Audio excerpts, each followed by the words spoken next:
We're just about set to go.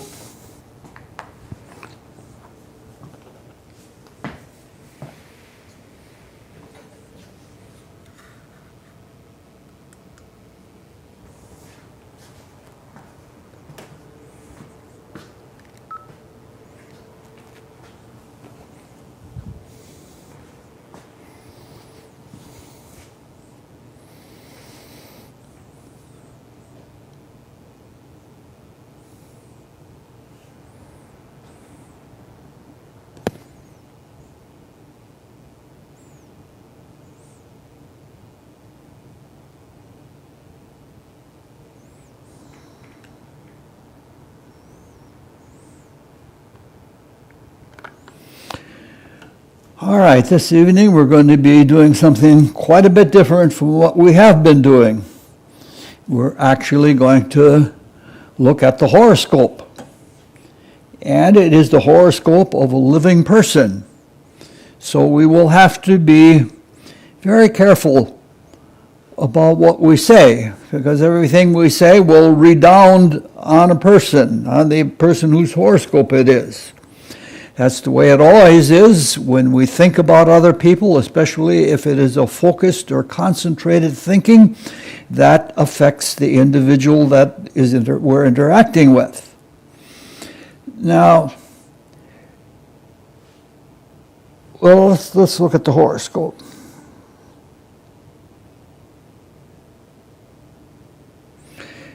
All right, this is the horoscope of a child. It's an 11-year-old boy in Canada. And the fact that it's a child means that we have to be doubly careful. We don't want to suggest too much about what the life of the child will be like. Because if we do that and speak too specifically and too strongly, it will affect the child and there will be predisposed thinking. As it is without astrology, parents often try to have their children live out what they want their child to live out rather than what the child's character naturally is. So we have parents doing a lot of predetermination. Another thing that happens sometimes with if there's a religion or a political philosophy, they may try to indoctrinate the children into that. Rather than bringing up the children to think for themselves or get feelings or intuit for themselves, they have the child think the way they think. Now, astrology is valuable for child rearing. And we can do that because we can see what the potentials are. Not what we're trying to form the child into being, but we can see what the child needs and what the child wants. So, following this, we can do the optimum for a child. Now, let's see. This is going to be kind of spooky tonight because I'm going to be walking all over the place and changing cameras and things like that. So it'll be a little bit odd. I am working on a new camera system so that we can get to do other things. If we look at this horoscope, the sun, which is the individuality, or is the inner character, the individual, we see that it is sextiled by Uranus and that it is squared by Neptune. Now, both of these planets are spiritual planets, and both of them lead to sensitivity, especially Neptune. So this is a very sensitive child, an inwardly sensitive child. That is all the more reason why we have to be careful about what we say, because the child can pick up on what we're saying. Lucky I'm off camera right now because I'm in the most silly, absurd position that you could imagine. There are some things that make a human look like a fool, and a loose cable is one of them. a loose ping pong ball is another one. We do all sorts of funny things with that. All right.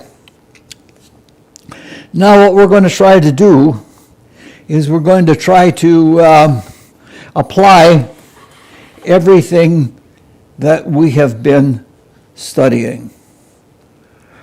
And what we've been trying to do is we've been trying to understand the life, the whole that is a life, by studying it in different portions. And the first thing we tried to do was to try to understand the life in halves, the first half of life versus the second half of life. Now that's all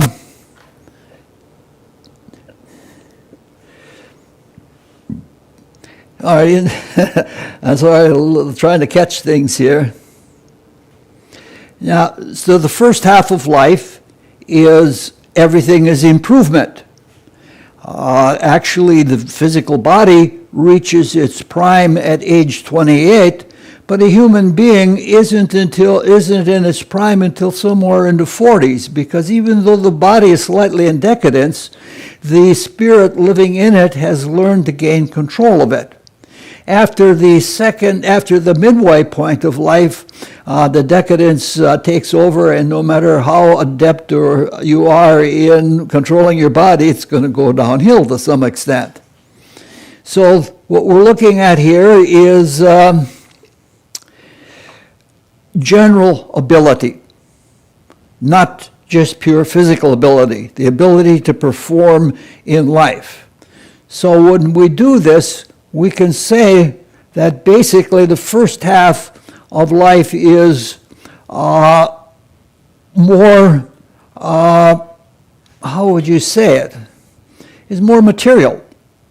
You're developing and getting in touch with the world and becoming more in control of things. In the second half of life, when the physical goes into decadence, by then the spirit has taken over as far as it can go. And so the second half of life is more spiritual. So the first half is material, second half is spiritual. Now, we looked at two different ways to determine the first and second halves of life. The first way we looked at it was to look at the cycle of Uranus. Uranus makes a cycle in 84 years by transiting. And so the transiting Uranus, for half of that, would be 42 years, which is about the time that midlife crisis sets in.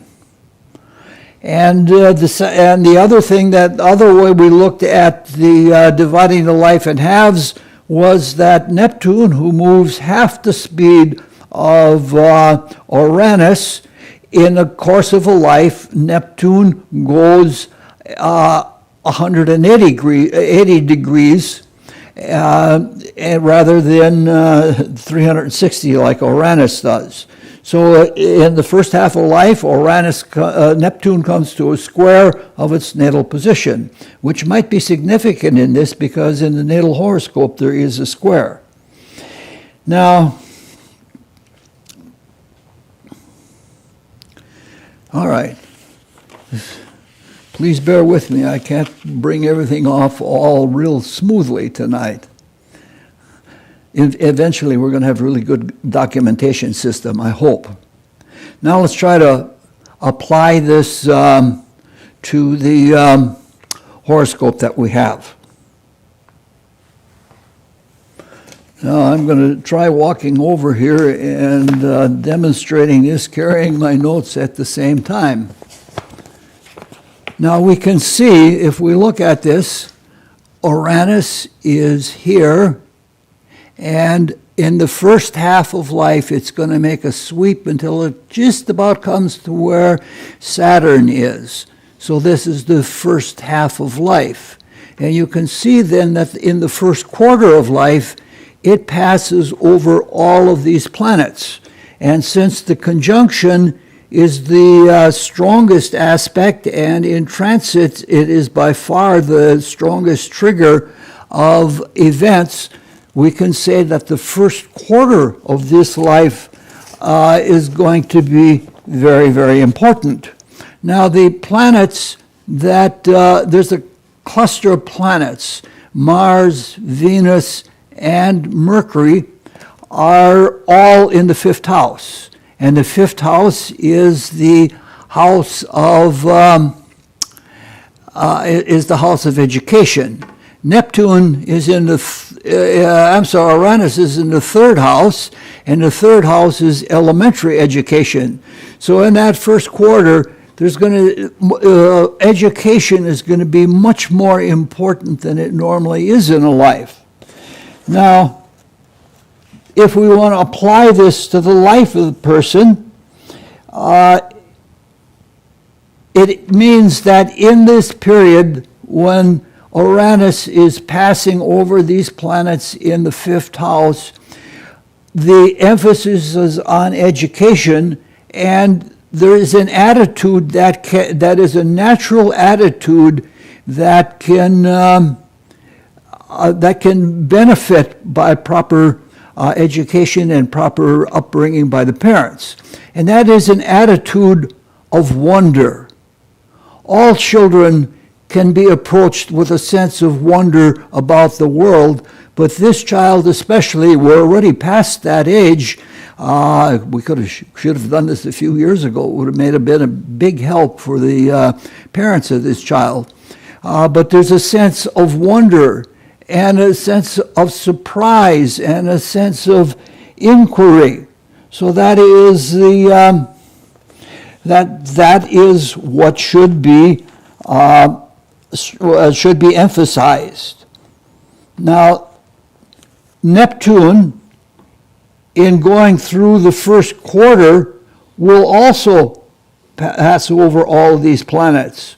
But since Neptune moves so much more slowly, it will not get to these planets in the fifth house, fourth and fifth house, until the second quarter of life.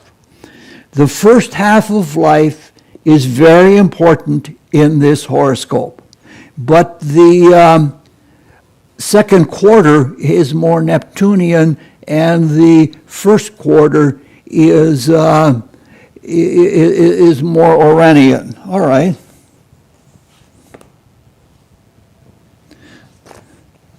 Another attitude that is a good attitude for the child with all of the Uranus activity going on is a sense of discovery. If the child learns the joy of discovering something, that surprised feeling and that wonderful feeling of awe when you discover, that's the way things are. That's something that is very important in the life of this child. All right.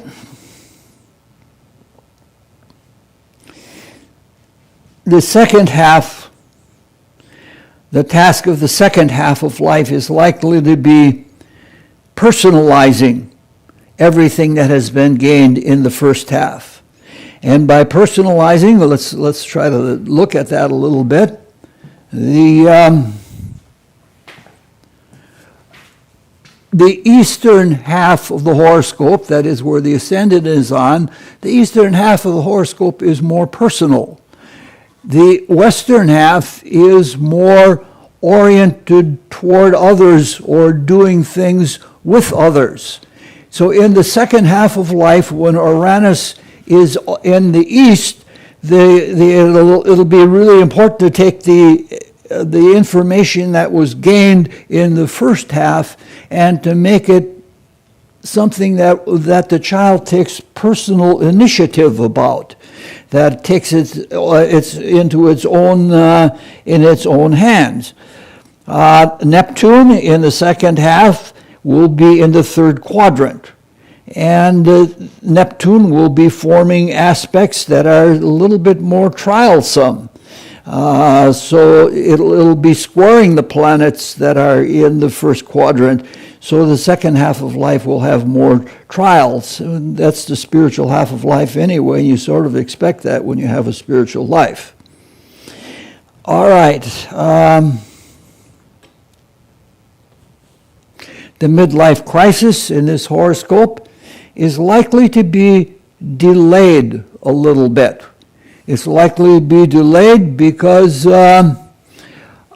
Neptune is square to the sun, and the midlife crisis in the turnaround is likely to be a time when Neptune gets to where the sun is, and that's a little bit more than 42 years. In the same way, Uranus also indicates a delay in the midlife crisis, because Uranus is in opposite to its place about here, but in a couple of years more, it comes to Saturn. So in both cases, the midlife crisis will be a little bit later, and it'll be a little bit more delayed, and maybe a little bit with spiritual conflict. All right. Now, we want to get to something that is a little more difficult. It has its own difficulties. Each of these things that we have used for determining the thirds of life has something difficult about it. After looking at the halves of life, we started looking at the thirds of life. And we looked at the thirds of life in five actually different ways. But we're only going to look at 4 of them this evening because we will have covered most of this anyway. The first way that we looked at the life in thirds is to look at the progressed moon cycle. And the progressed moon goes all the way around the horoscope in 28 years. And that means that 3 times 28 is again 84. And so we again have the optimal astrological length of life is 84 years. But every 7 years, the moon forms forms a 1/4 of the way around, and that means that this is important because there are the 7-year cycles in the physical body that are called climatorexes. Now, when we start looking at the life in thirds relative to the progressed lunar cycle, we run into a problem in that the cycle is the same in all 3 thirds of life. So how do you differentiate one from another? In a way you don't. One way you don't, because at the same stage in the second and third lunar cycles, you will have you will have a repeat of what happened 28 years ago. Not an exact repeat, but a repeat of astrological circumstances that are very similar. This is the way one deals with a lot of things involved with cycles in astrology. There are, there are lunation cycles that take 19 years, and if you look back to what happened 19 years before, you can have an idea of a setup of what it is going to be like during this time. So we want to see how we can differentiate the first, second, and third lunar cycles.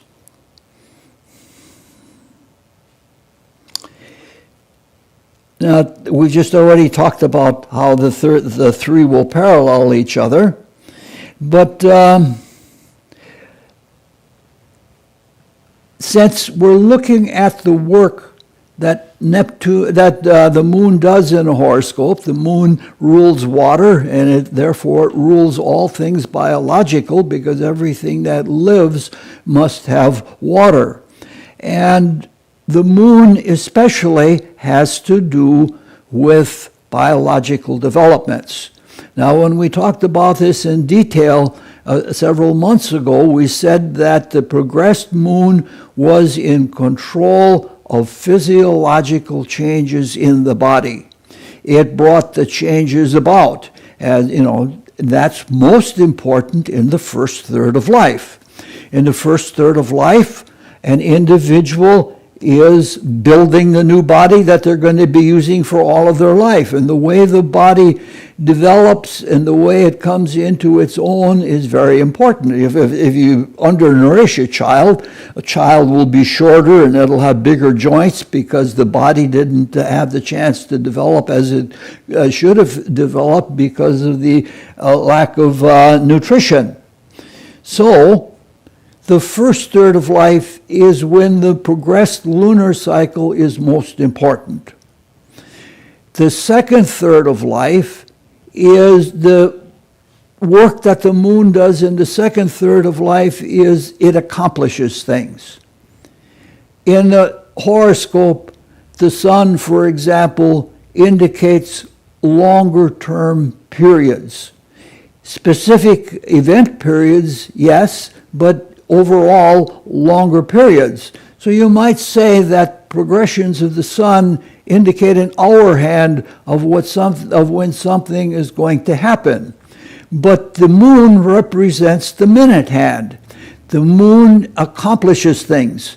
Everything that comes into being in the physical world is usually finalized by the moon. It's very rare when the finalization doesn't happen according to the moon. So in the second third of life, you're trying to accomplish things, you're trying to get things done, you're trying to live your life. So in the second third of life, the moon is not so much the planet of physical or biological development, it is a planet of accomplishment. And that's what you look for in the second third of life. So even though the two cycles of the moon are the same, you interpret it in a different way because life is looked at in a different way. In the third third of life, that is after 56 years old, it becomes, the decadence of the physical body becomes appreciable. There are big physiological changes, especially at the great climacterics. Everybody seems to put on weight after that period. And so the way this works is that the third third of life has to do with the breakdown of the body and how the timing and the pacing of it and what an individual can do to stave off the ravages of time, as the old idiom says, and still continue on in life. Now, we need to try to apply this a little bit, but before doing that, I should make the complete statement. The first third of life for the moon, progressed moon, is development, physical development. The second third is the finalization of accomplishments. And the third third is the timing of the decadence of the physical body. Even though there may be other things in spirit that are going forward, there is decadence in the physical body, and you become old and cunning how to do what you need to do with less energy, less strength, less of everything else. You have a lot of cunning by then. The moon rules cunning. Moon and Saturn especially rule cunning. All right, now let's try to apply this a little bit. The first thing that we notice immediately is that the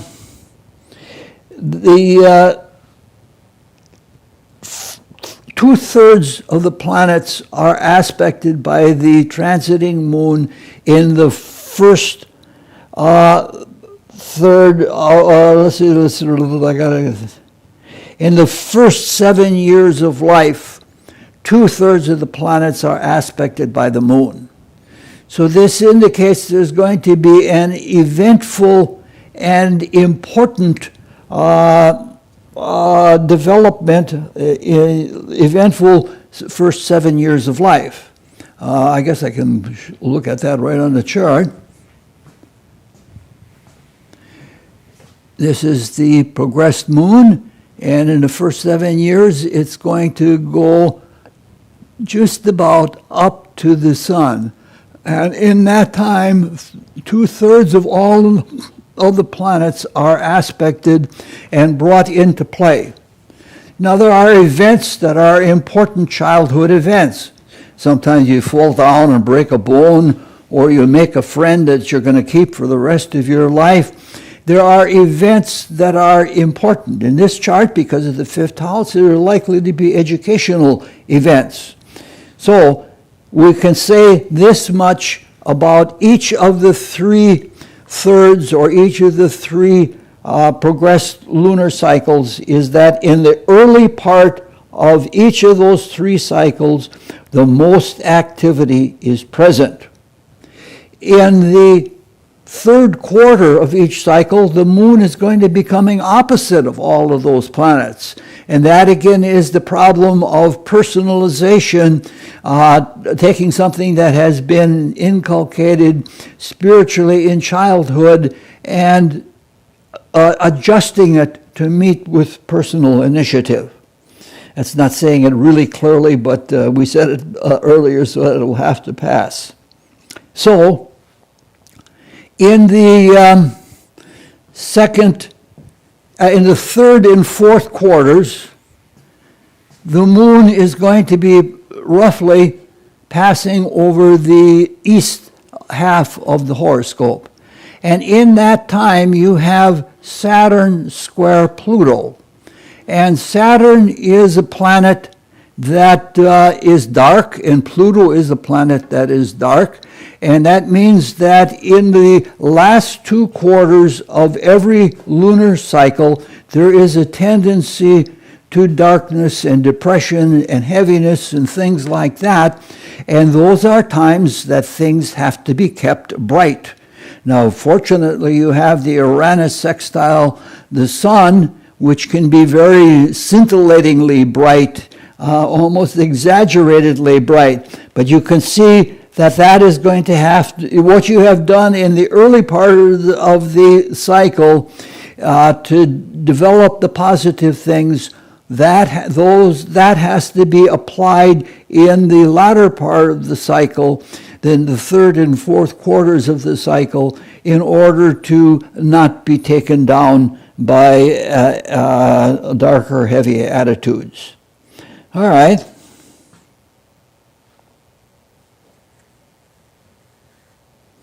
Now, when we're talking about the moon passing over all of these planets and triggering events, we're saying here that events in the child's life also have things to do with the development of the physical body of the child. We're talking about the first lunar cycle. But when the moon does that, the moon doesn't give its own character. When we spoke earlier about Uranus passing over planets brought the attitude of awe and of wonder and of inquiry and of surprise and all of those things. Uranus gave flavor. The moon doesn't give flavor in its cycles. It just triggers off what is already there. Now, these are things that are going to come up again and again and again as we go with these talks. All right. Now we turn to the cycle, or to the way of measuring life in thirds. That is almost the only one that most people look at. And we're going to look at the transiting Saturn cycle. This is notorious. For some reason or another, I guess it is because basically the fundamental sin that we all have that causes all of our woes, any other woes, can be traced back to selfishness. And it's very hard to face our own selfishness.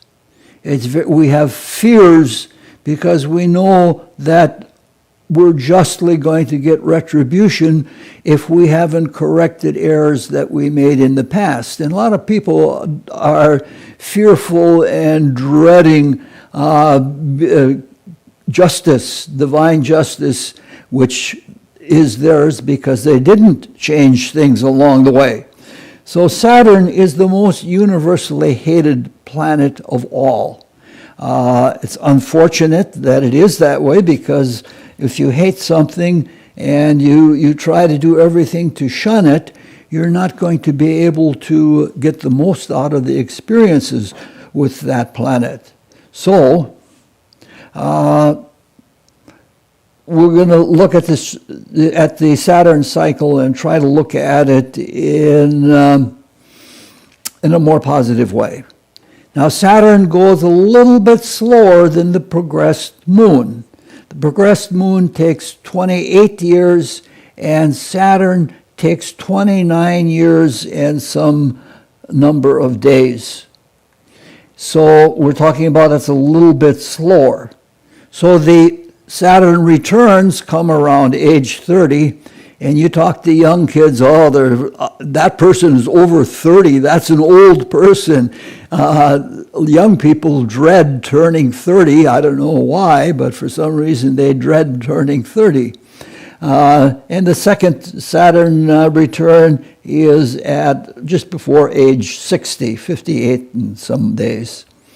So a lot of people are concerned about the Saturn cycle.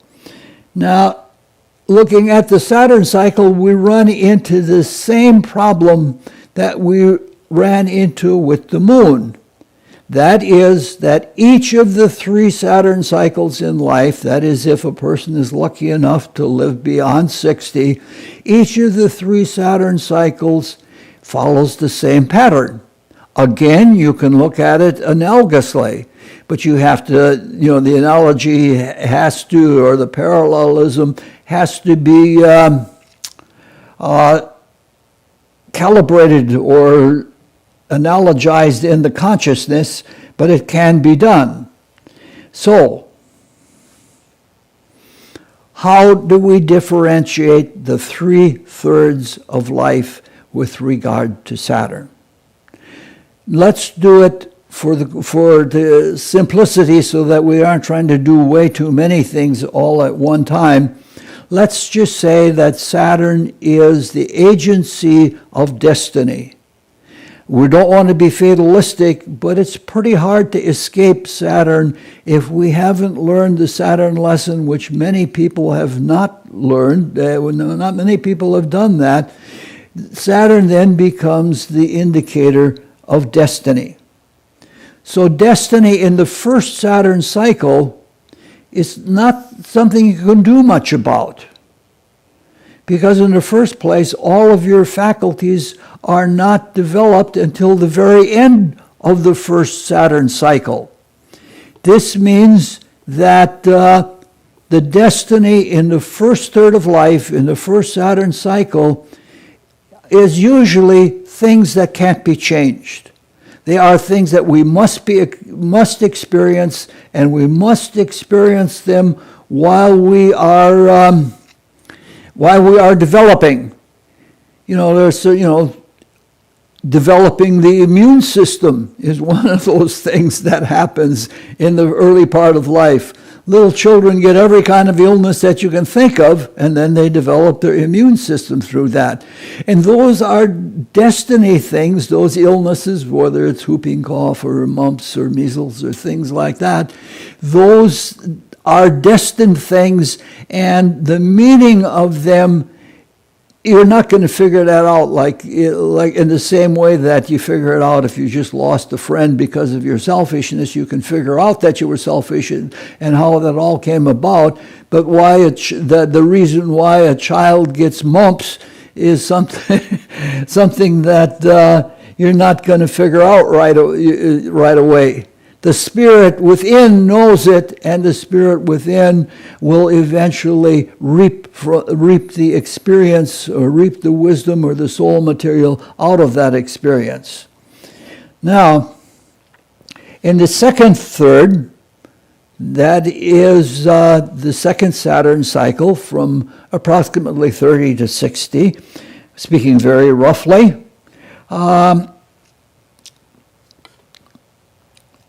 It is in this time that we in trying to accomplish the things that we tried to accomplish when we talked about the moon in the second Saturn cycle being the indicator of accomplishment or the finalization of accomplishment, the thing when you're trying to do that, actually, the way Saturn works is Saturn represents the obstacles. It represents the things that you were ignorant of. I just had a great experience with Saturn.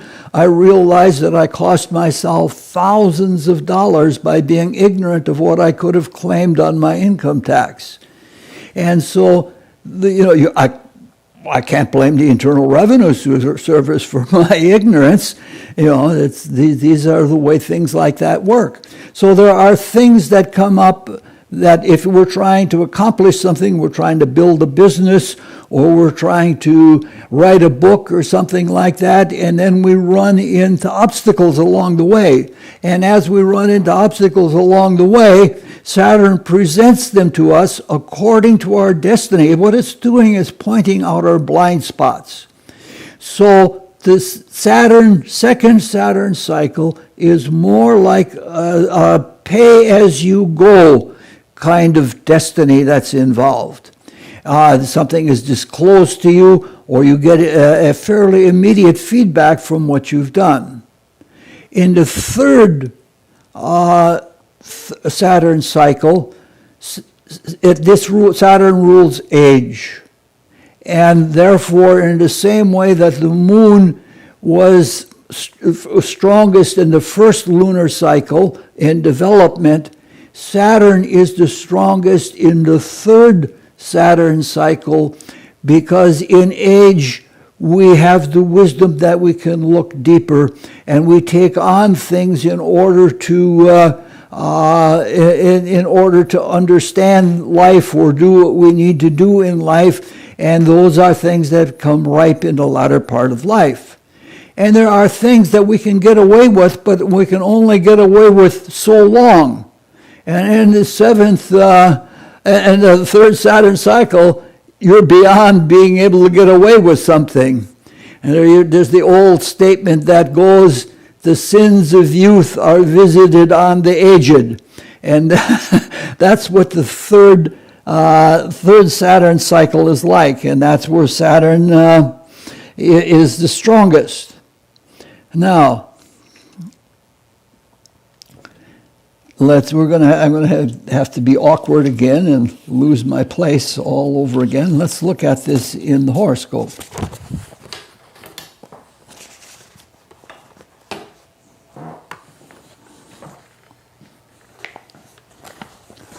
All right. Saturn is in the 10th house. And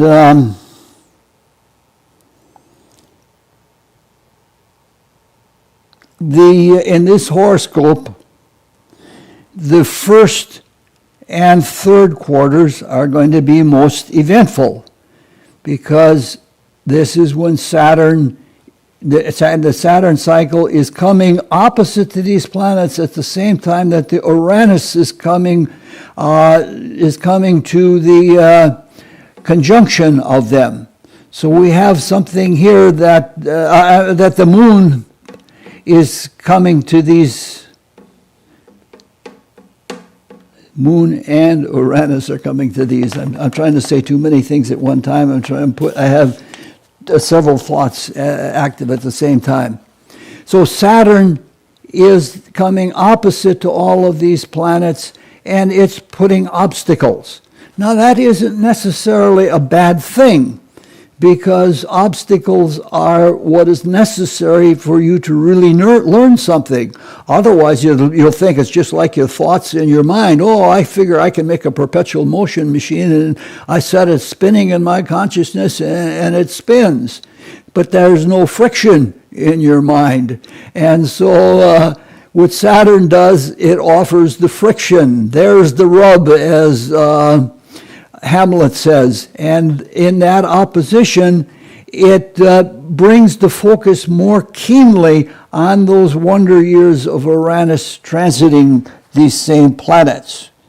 So you have a mixture of belief or intuitive wonder and doubt at the same time, and they both complement each other.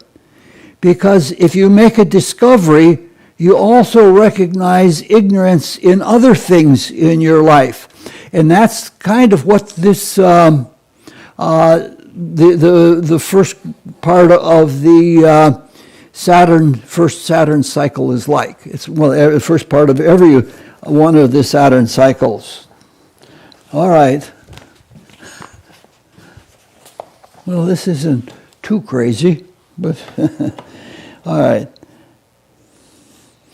Now, if we look at the whole chart, which normally, in doing this course, there are 3 courses that precede this course of talks. One just introduces you to all of the houses, the signs, and the planets, and the aspects, and you're introduced. In another class after that, you learn the techniques to interpret and understand how all the different elements of astrology actually work. And then in another one, you go into great depth. You go deeper and deeper into things. And there's yet another course after that. And normally you don't look at timing and the unfoldment of things in life until you know what there is to unfold. So if you're at a handicap, if you haven't taken any of the earlier courses before this, because in those you learn what is there to develop and what the purpose of this life is and such like that. And in this, you're supposed to see how it actually does unfold. So it's difficult for some people for doing this. All right, let's look at the next way of looking at life in thirds. And the way we did that is with secondary progressions of the sun. We went into this a couple times, and we're going to go into a lot in the near future. In the next section, we're going to go into a lot of progressions and directions and transits and all sorts of things like that.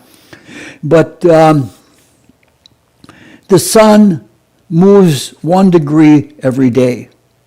And each day and each degree after birth represent 1 year. And those are progressions. So if we look at the first 30 days after birth, or the first, they correspond to the first 30 years of life. And 30 is like the number of degrees that are in a sign. And when you finish one sign, you start all over again. So 30 degrees represents something like an astrological atom, a fundamental unit of the zodiac. So what we're saying that the first third of life lasts 30 years, or when the sun goes semi-sextile to where it was at birth.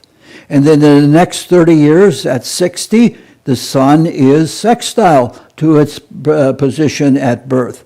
And the next 30 years, it is 90 degrees from where it was at birth.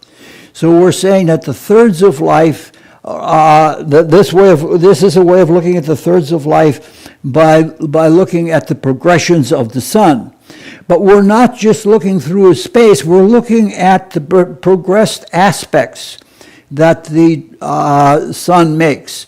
That is, if the sun comes up to a planet and then passes right over it and passes off. That usually takes the span of about 3 years. It takes a year and a half applying to an aspect and a year and a half of separating from an aspect. So what we're saying then is that the events that happen in the first third of life indicate a little bit, they are the important events as far as the development of self. The sun, astrologically speaking, represents self, that is the higher spiritual being, and by reflection, it also represents that personal ego, So egoism and true selfhood are both indicated by the same planet, one being the reflection of the other. All right, I have to get my notes.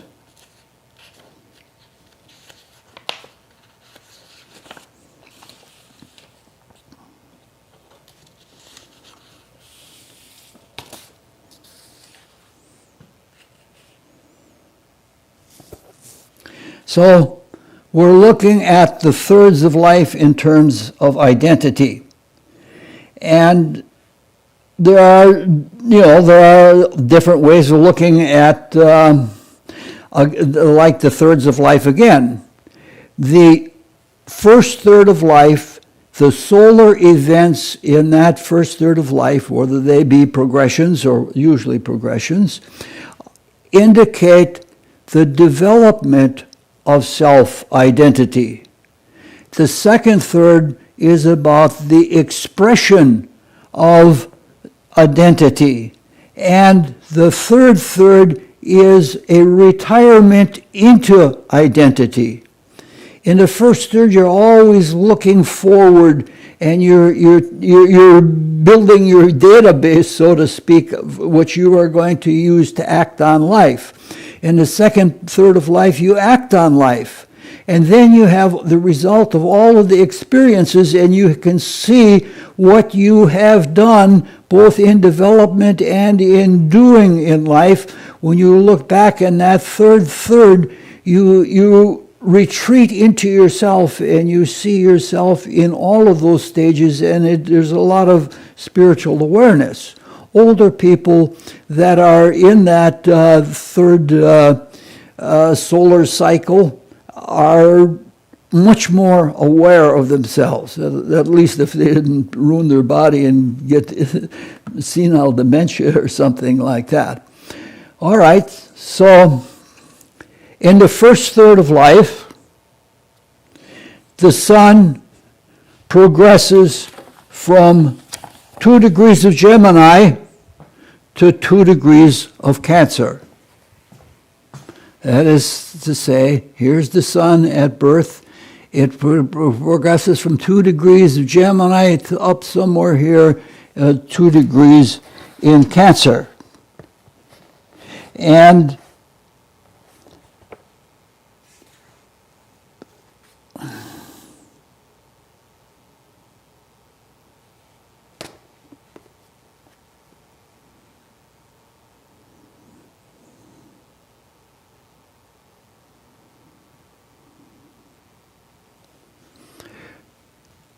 how to say this?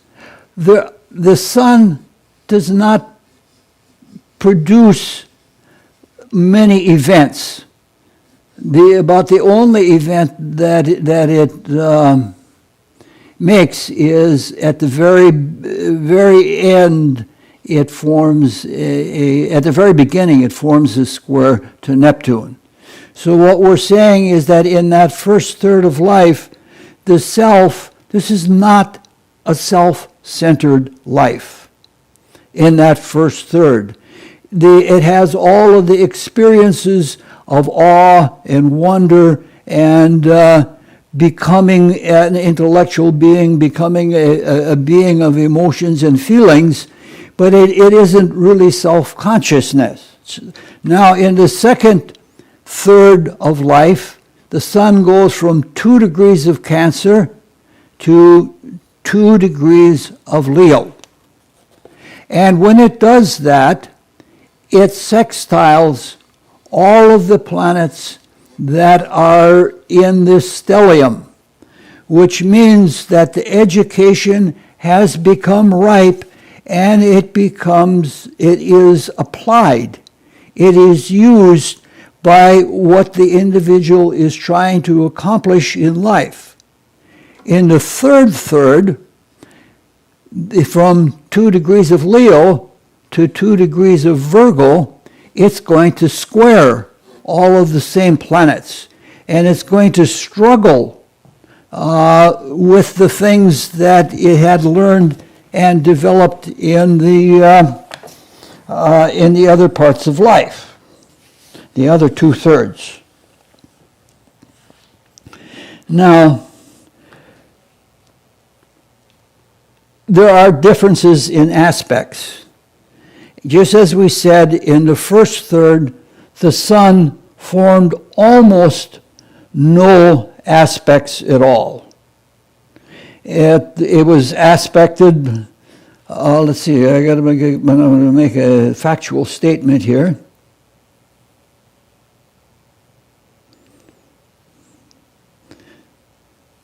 Oh, I didn't even add that in the notes. In the second third of life, all of the planets are aspected by the sun, but the moon. This means that second third of life, every talent that he has, every aspect that is in his chart will come into play. This means that he is going to be self-consciously directing a lot of his life. He's going to have a lot of self-conscious experiences to do that. When it comes to the third third, all of the planets but Pluto are going to be aspected.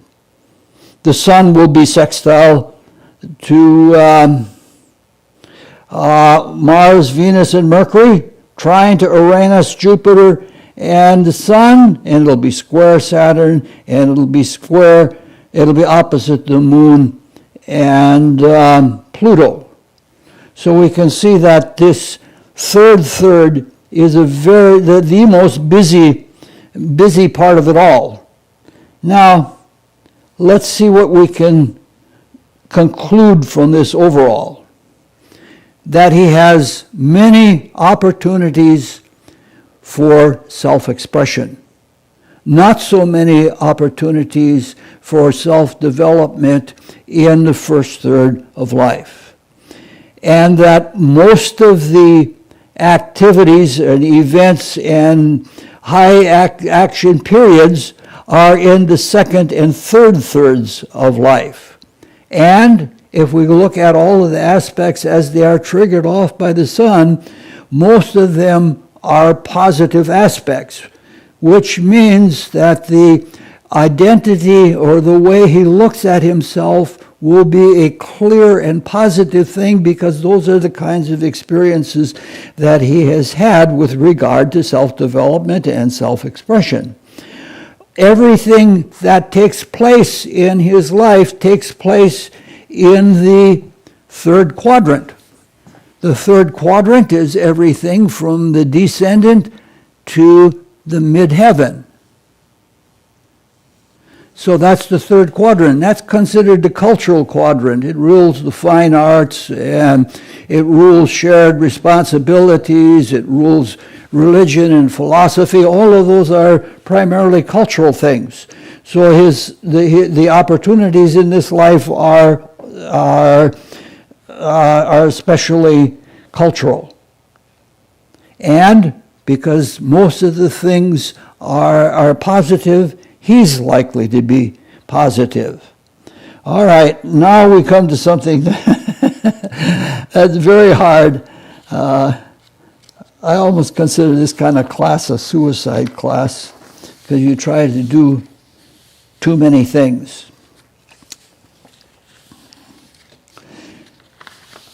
The next way that we looked at life in thirds was according to the progressions of the ascendant and the midheaven. The ascendant, the midheaven is considered vertical. And the opportunities that are associated with the midheaven are opportunities to either rise in the world or to fall in the world. And when you have a more elevated view or a lowly view, that's considered the spiritual pole. The ascendant is on the level. You either progress or you regress. It isn't a matter of going up or it isn't a matter of going down. It's a matter of going forward or back. And that is usually considered having more to do with the things on this plane, so to speak, that is on the earth. And so the relationship is that if the If the midheaven moves faster than the ascendant, it's likely to make more aspects than the ascendant is by progression. And more aspects indicate more opportunities. So if the midheaven moves faster than the ascendant, it's a much more likely a spiritual life, or at least the vertical life, a professional life, or something of that order. And that's the kind of life that you expect. All right, now, let's look at this. You're going to have to get up close to the screen. Let's see the midheaven in the first 30 years went from Libra, 8 degrees and 11 minutes of Libra, to 7 degrees and 30 minutes of Scorpio, which means just like what we expect. It went 30 degrees in 30 years. And in the second third of life, between age 30 and age 60, it went 31 degrees. Now let's do the same thing with the ascendant. The ascendant went from Sagittarius to 24 of Capricorn. To 8 degrees and 28 minutes of Capricorn, which means it went 24 degrees where the midheaven had gone 30 degrees in the same time. So it looks like in that first period of life, the first 30 years, the midheaven moved faster than the ascendant. But when we look at the next 30 years, till age 60, the ascendant had moved 36 degrees, where the midheaven had moved only 31 degrees. If you average this out, it turns out that the midheaven and the ascendant moved at about the same time. This means that the quality of this life in terms of opportunities, the opportunities to rise or fall, or the opportunities to go forward and back, are all relative to the houses, are all relatively equal. But so we can't say that this is a dominantly spiritual life or a dominantly material life. Now what we want to do, we said that the first third of life was when the progressed midheaven came to the cusp of the 11th house. And it comes to the 11th house at age 28. So that's saying that the first third of life is over for this person relative to the midheaven is over in 28 years. And it gets to the 12th house, which would be the second third, at age 50. And it gets to the ascendant at age 70. Now when we do the same thing with the ascendant, it gets to the second house at age 42. This says the first third of life, it takes 42 years to finish, where it only took 28 for the midheaven. And then it gets to the third house cusp at age 71. This all in terms of horizontal opportunities, it takes 71 years to be 2/3 through life. But things change, so that the third of life is over at 89, which is still quite different from the 70 years of the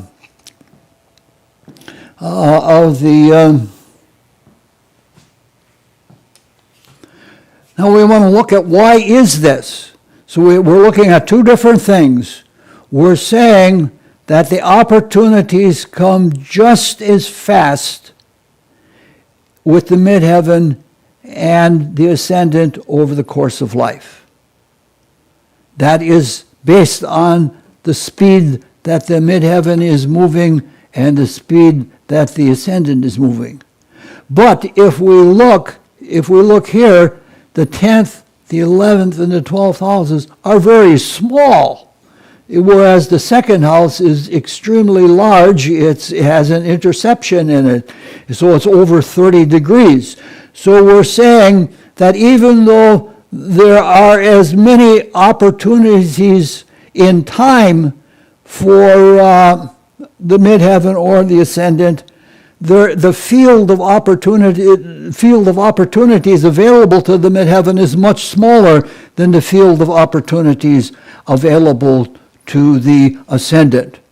In fact, during the course of life, the midheaven actually enters into the first quadrant, which is which you might say belongs to the horizontal. So from this we can say that the life is not necessarily more vertical than more horizontal, but that there will be an abundance of horizontal opportunities. All right. We're actually getting through all of this.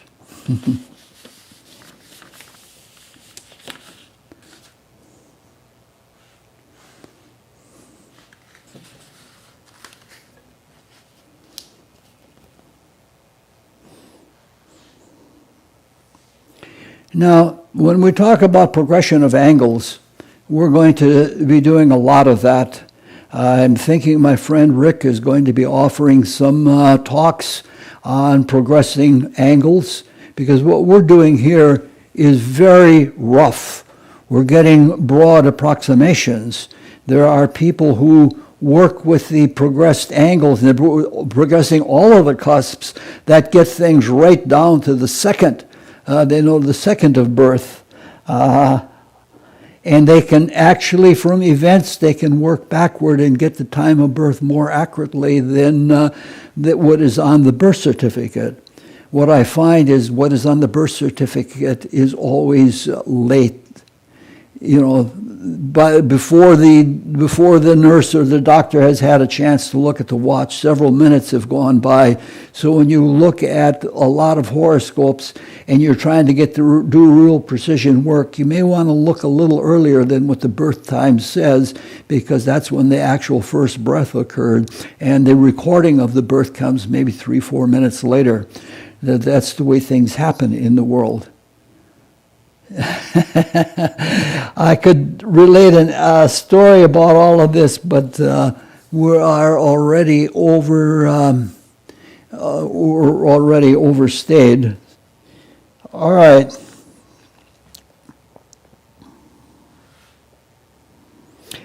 We had one other way that we looked at life in thirds, and we said, and it relates to Uranus, that we said that Uranus goes through all 4 elements in 28 years.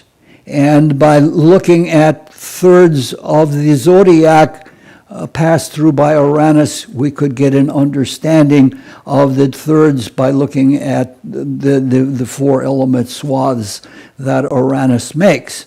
But I don't want to do that, because we've already done some of that when we started talking in the beginning about Uranus, when we started talking about the early part of life, when Uranus passed over all those planets during education, bringing out that sense of awe or bringing out that sense of wonder. So I'm going to pass on that. But because it is in our mind, it's in our consciousness from what we have already done, and otherwise this is going to get way too long. Now, what we want to do is we want to put together everything that we've done so far. From the progressed lunar cycle, we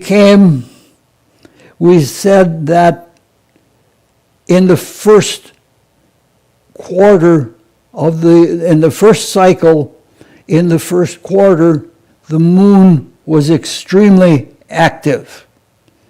And we can say that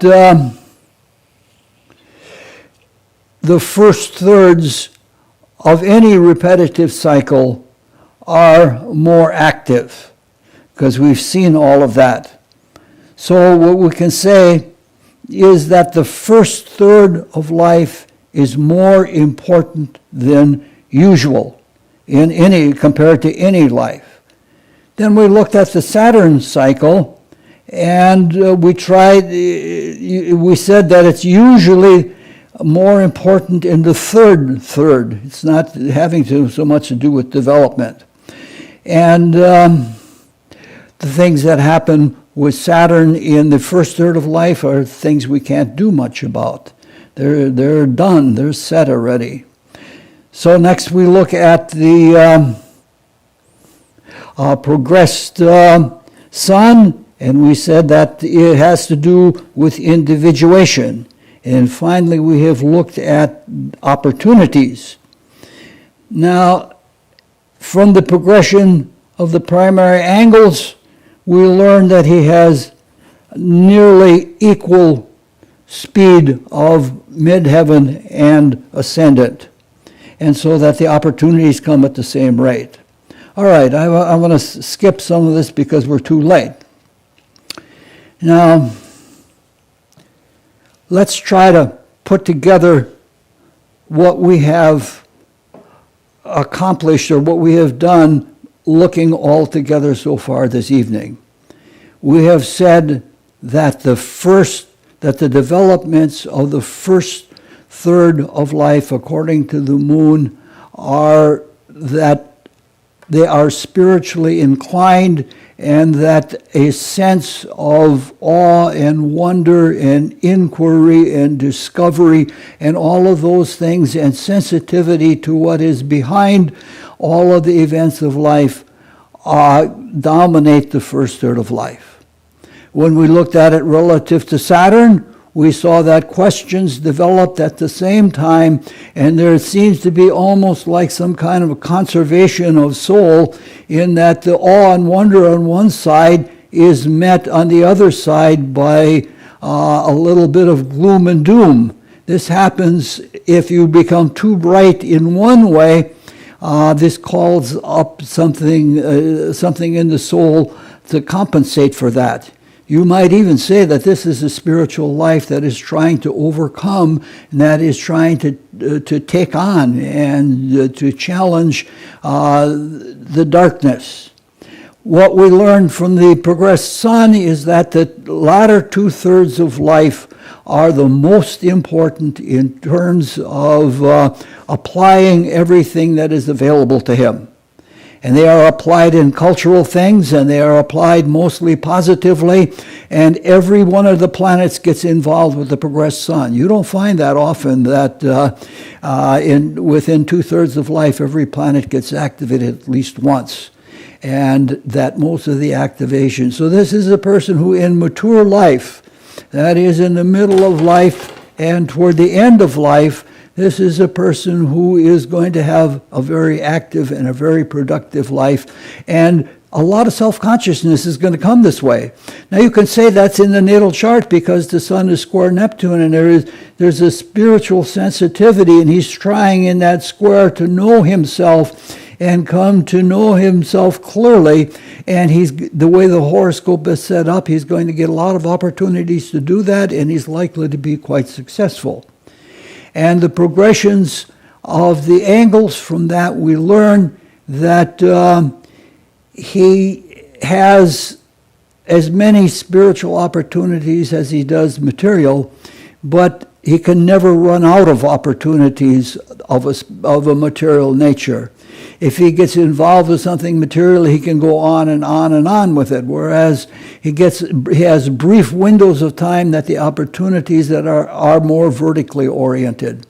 And from Uranus, from the Uranus swaths of thirds of the zodiac or thirds of life, we know that the first third is the most important, and that getting off to a quick start and being intuitively prepared for the rest of life is very important, because that will dominate his whole spiritual character throughout life. Now, if you put that all together, you have a hazy, a distant kind of picture of his life and of his character. And that's just what we're looking for. We're not looking for pinpoint accuracy. That's not what this is. We're just trying to we want to say, well, this is a whole life that has this kind of a character. That's what we're trying to do. It isn't, it's sort of like with telescopes. In the early days, you only got hazy views of objects in the heavens. And when you get a better and better telescope, you can get very fine detail. It's to the point now that we can look at little rocks on Mars, or with a new telescope that they have in the heavens, I forget the name of it. We're getting clearer and clearer views of things. And that is what happens when you look into the nitty-gritty of the chart. And that should have been done to a large extent before beginning what we're doing now. We're only looking at time now. All the rest should have been gone into first. All right, but so we have this vague idea of what this life is like. And the quality of this vague idea, we'll have to find out whether it's true, because I already hear the mother of this child making reservations for a trip from Montreal to Madison to sit down and talk about all of this. And since I did this,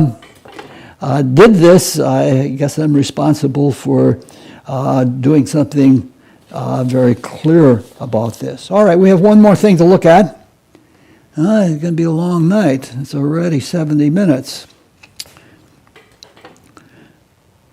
When we talked about the progressed moon, we said it went through a quarter every 7 years, and that the progressed moon represents the biological developments in the body. And when we looked at transiting Uranus, we said Uranus goes through one sign of the zodiac every 7 years. So these 7-year periods are important because Uranus controls the endocrine system, and the hormones are what determine the changes that take place every 7 years, or the most radical changes are at the 7-year periods. So we're saying 7-year periods are very important. Now there's one other way of working with 7-year slices that almost you'll never find anywhere in any book except my own. And you'll have to judge for yourself whether it is true. And it's built or based on cosmogony. It's based on how things are done in the cosmos, which is cosmology. And there is a sequence of Saturn, Sun, Moon, Earth, Jupiter, Venus, Vulcan. But that gets broken down to the cycle of Saturn, Sun, Moon, Mars, Mercury, Jupiter, Venus. That is a cycle that runs through the days of the week, Saturday, Sunday, Monday, and it is a cycle that permeates from the greatest creation right down to the hours of the day. And that cycle is repetitive and it is meaningful. Now, by looking at 7-year periods, you can determine whether an individual life is related to this cosmological pattern. It doesn't happen in every life. Most people are just working off their destiny now, one rebirth after another rebirth, and they're not relating their rebirths or their life cycles to the grand cycle of the creation. But in some cases, that is done. And some lives represent a spiritual fulfilling of something of the cosmological work. It doesn't have to be any special genius, but some people are at a point that they're representing something that is of a cosmic standard. And that is determined by another kind of astrology. Now, I don't know which one is that here.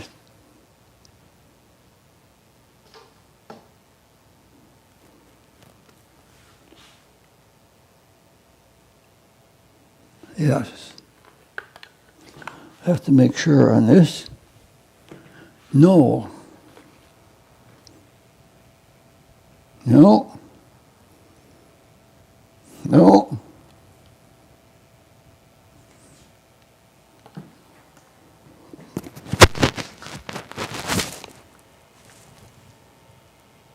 Here we are.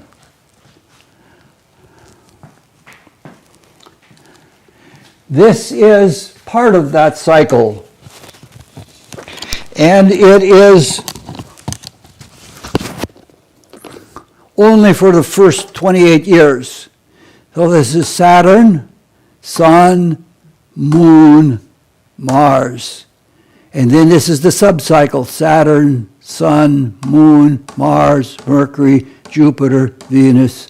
Then you start all over: Saturn, Sun, Moon. So we're saying that from birth, these are written as cardinal numbers, but they're really ordinal numbers. That means first, second, third, fourth, fifth, sixth, seventh year of life. So the first year of life has a major rulership by Saturn and a minor rulership by Saturn. And the second year is major by Saturn, the second by the Sun. And what we want to see is if there is something in the aspects of the planets that indicates a special resonance with the cosmological sequence. And from that we can determine if there's something of cosmic import to it.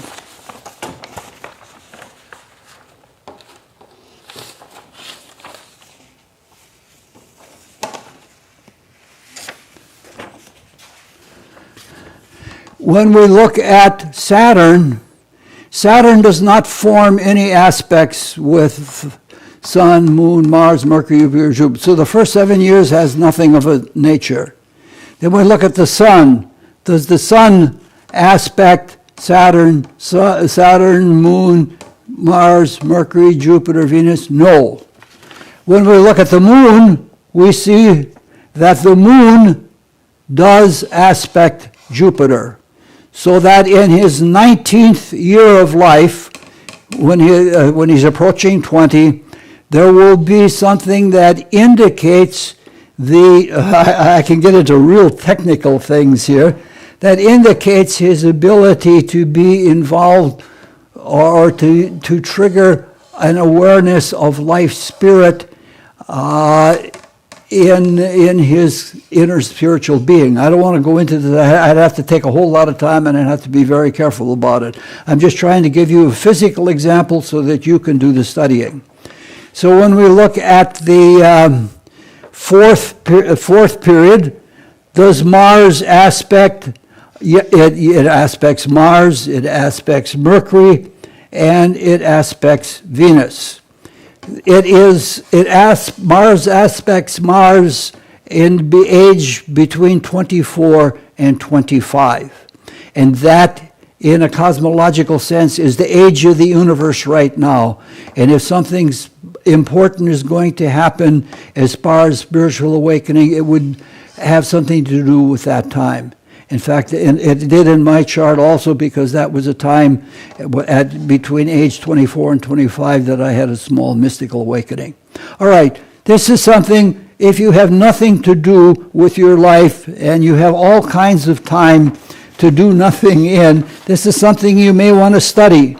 Or if you run into the life of someone who is likely to be an initiate or likely to have a very important spiritual life and work to do, this is something that will that you can look at and that you can understand what's going on. You can't always understand people who are advanced beyond you, but you can understand that they are doing something and have a rough idea of what they're trying to do. All right, we've stayed awfully long. It was a very jumbled class. I am trying to get a new documentation system going so that we can have a much easier go of it. Thank you very much for listening to this. It was a very hard talk to do. Thank you again.